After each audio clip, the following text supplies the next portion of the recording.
Welcome to Eklavya study point and I am Sachin. In today's video में आपको बताने वाला हूं कि शॉकिंग न्यूज़ है और ये लेटेस्ट अपडेट है दिल्ली यूनिवर्सिटी के एडमिशन से रिलेटेड। अब एंट्रेंस एग्जाम नहीं होगा, ऐसी संभावनाएं जताई जा रही हैं। आपको पता है इन दिनों में भाई जो भी कुछ होता है बहुत एकदम तगड़ा डिसीजन आ जाता है और एक सेकेंड में कुछ भी बदल जाता है। अब मैं आपको यही चीजें आगे अंदर वीडियो में बताने वाला हूँ कि अब क्या होने वाला है। वीडियो को एंड तक देखना ताकि आपको अच्छे से समझ में आ जाए दोस्तों।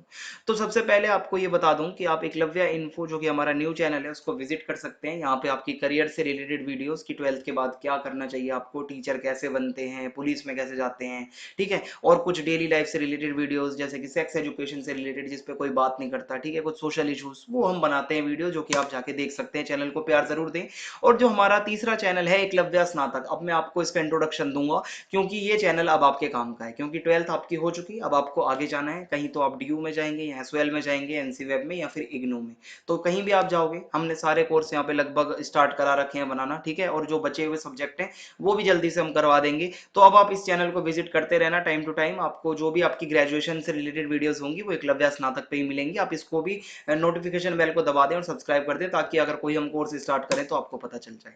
अब न्यूज देखते हैं क्या है। न्यूज है कि DU says admission will be based on merit, यानी कि जो 12th में अब आपके नंबर आएंगे, जो भी सीबीएसई आपको जिस भी फॉर्मूले से नंबर बना के देगी परसेंटेज, वही आपकी आगे मतलब गिनी जाएगी। और entrance exam is not an option yet, यानी कि अब लगता है कि अब यहाँ पे एंट्रेंस एग्जाम कराना थोड़ा सा मुश्किल हो जाएगा। अब उसकी पूरी स्टोरी क्या है वो भी बताऊंगा, लेकिन एक चीज यहाँ पे आप समझ लो कि अब जो आपके 10वीं के नंबर थे, 11वीं के नंबर थे, प्री बोर्ड के नंबर थे, चाहे वो कैसे भी रहे हो, ज्यादातर के तो बुरे ही होते हैं प्री बोर्ड वगैरह के नंबर, और अगर उन्हीं से परसेंटेज बन के आपकी सीबीएसई के अब मतलब आने वाली है, ये तो इतना तय है और तो कोई ऑप्शन है नहीं। तो वही नंबर अब आपको आगे जाके अपने कॉलेज में दिखाने हैं। तो जो बच्चे मतलब आप ये समझ लो कि खुश थे अपने इस कैंसिल होने पे एग्जाम्स के, अब उनको थोड़ा सा जहाँ यहाँ पे झटका ये लगेगा कि पिछले 3 साल के नंबर उनके लेके अब आपको कॉलेज में जाना है कि भाई देखो 12th के एग्जाम हो जाते तो हो सकता था आपके 95% 90% आ जाते, क्योंकि सीबीएसई में अच्छी होती है भाई एकदम चेकिंग। अब आपके पिछले 3 साल के नंबर, मुझे मतलब लगता है बहुत ही लीस्ट स्टूडेंट्स होंगे, कम बच्चे होंगे जिनके 95% या कुछ बन रहे हो पिछले लगातार 3 साल में कंसिस्टेंस हो, ठीक है। तो यहाँ पे आप बड़े कॉलेजेस में एडमिशन लेने में दिक्कत आ सकती है। और यहाँ पे आप पूरा यहाँ पे मतलब हम पढ़ते हैं क्या है इसमें।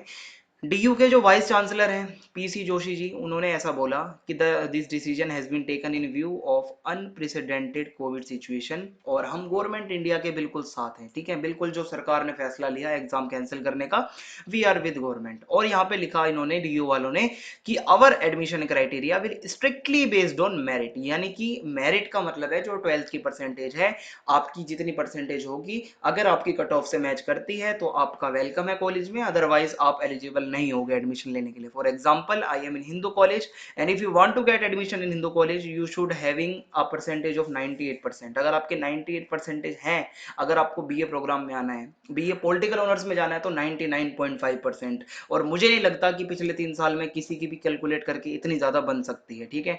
तो ये अब यहाँ पे थोड़ा दिक्कत का सवाल हो सकता है कि मेरिट पे अगर बेस्ड होगा तो यहाँ पे दिक्कत आएगी अब बच्चों को जो पिछले 3 साल में अच्छा नहीं कर पाए थे, ठीक है। Rajeev Gupta chairperson admission said, उन्होंने बताया, जो राजीव गुप्ता जी हैं वो कहते हैं कि whatever formula CBSE adopts ultimately they will declare results, we will declare cut off based on it. यानी कि अब आप जो ये क्वेश्चन करते हो कि कट ऑफ कब आएंगे, रिजल्ट कब आएगा, तो यहाँ पे जो राजीव गुप्ता जी हैं चेयरपर्सन हैं एडमिशंस के, उन्होंने कहा है कि जैसे ही सीबीएसई आपका रिजल्ट देगी भाई 1 हफ्ते के अंदर आप समझ के चलो आपकी कट ऑफ आ जाएगी, ठीक है, उसी पे बेस्ड होगी जैसा आपका रिजल्ट आएगा।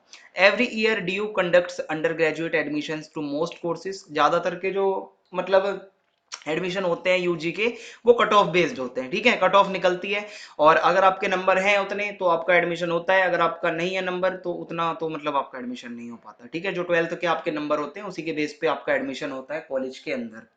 The university had earlier sent a proposal to University Grants Commission, यानी कि यूजीसी को एक लेटर भी लिखा था यहाँ पे डीयू ने, according to which 50% weightage could be given to the class 12th marks. और ये मैं आपको पहले भी बता चुका हूँ कि डीयू ने पहले एक प्रपोजल रखा था कि 50% हम 12th के नंबर लेंगे, 50% जो सी यू सी ई टी होना था आपका एंट्रेंस एग्जाम उसके लेंगे, इस बेस पे हम एडमिशन लेंगे। लेकिन अब दिक्कत क्या आ रही है भाई, क्यों नहीं होगा यहाँ पे एंट्रेंस, अब ये कारण समझो।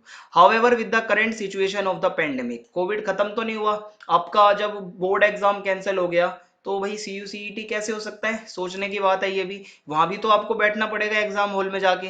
अब यहाँ पे DU ऑफिशियल्स ने कहा कि it was unlikely that CU/CET would be implemented this year. इस साल CU/CET को लाना मुश्किल है। अगर कोविड नहीं होता तो 100% चांस थे एंट्रेंस एग्जाम ही होना था, ठीक है, क्योंकि और कोई ऑप्शन नहीं था यहाँ पे, और पूरा न्यू एजुकेशन पॉलिसी में ये बिल्कुल लिखा हुआ था कि एंट्रेंस ही होना है। पर अब जो कोविड की सिचुएशन है करेंटली, जो अदर स्टेट्स के बच्चे कुछ अफेक्टेड हैं, मतलब बहुत ज्यादा मुश्किल हो जाएगा यहाँ पे CU/CET कंडक्ट कर पाना। और इसीलिए यहाँ पे कहा गया कि हम अपना मेरिट वाला सिस्टम ही जारी रखेंगे। When asked if CU/CET would be considered, DU जो मतलब जो गुप्ता जी हैं उन्होंने बताया, DU के हैं ये, मतलब इंडियन एक्सप्रेस को इन्होंने अपनी बातें बताई कि we are committed to CU/CET as and when it happens. और DU को कोई प्रॉब्लम नहीं है CU/CET को हेल्ड करने से, बस दिक्कत यही है कि इस साल मुश्किल है CU/CET करवा पाना। DU ने ये बोला है भाई साहब कि पेंडेमिक है, बच्चे नहीं एग्जाम देने आ पाएंगे, एंट्रेंस एग्जाम कैसे पॉसिबल होगा, लाखों के मतलब संख्या में बच्चे यहाँ पे बैठेंगे पूरे देश के। तो इसीलिए द प्रॉब्लम देयर इज, मतलब काफी ज्यादा प्रॉब्लम यही है कि नेशनल लेवल का एग्जाम करवा पाना इस टाइम मुश्किल है। Nobody is in a situation right now, मतलब किसी के घर में दिक्कत है। अब ये सारी दिक्कतें जो आपकी अभी 12th के बोर्ड एग्जाम करवाने में थी, यही दिक्कतें अब आगे कंटिन्यू रहेंगी कि मतलब देश में अभी हालात नहीं है एग्जाम कराने के। और इसीलिए अब आपके जो भी CBSE परसेंटेज देगी आपकी, अब आपकी किस्मत में जितना भी आएगा लिखा हुआ होगा उतना मिलेगा, उस परसेंटेज को लेके आप आगे अब जाने वाले हो, ठीक है, अपने कॉलेज में एडमिशन के लिए। And Gupta said DU will start holding meetings, और थोड़े ही टाइम में अभी DU जो है मीटिंग्स वगैरह करना भी स्टार्ट कर देगा।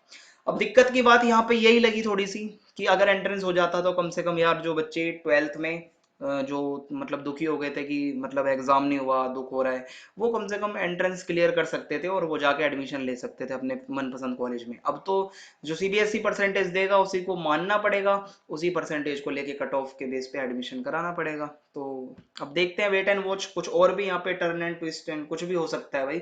जैसे ही कुछ होता है मैं आपको अपडेट जरूर देता हूँ, ठीक है। तो ये आज का मॉर्निंग का सबसे बड़ा अपडेट था। जैसे ही कुछ और अगर CU/CET का कुछ करने का प्लान भी बनेगा तो मैं भी वो भी आपको बताऊंगा। ये सब एक ऑफिशियल स्टेटमेंट्स हैं, ये कुछ अभी नोटिफिकेशन टाइप का या कुछ भी ऐसा नहीं आया है, ये DU के ऑफिशियल्स ने ही ये बातें कही हैं, मैंने अपने से कुछ भी नहीं कहा है आपको। और चैनल को सब्सक्राइब कर दीजिए और बेल आइकन को दबा देना ऐसे अपडेट आपको ताकि नोटिफिकेशन के थ्रू मिलते रहें। और कमेंट बॉक्स में बताना आपको कैसी लगी वीडियो, वीडियो को ज़्यादा से ज़्यादा शेयर कर दीजिए। जय हिंद, जय भारत, धन्यवाद।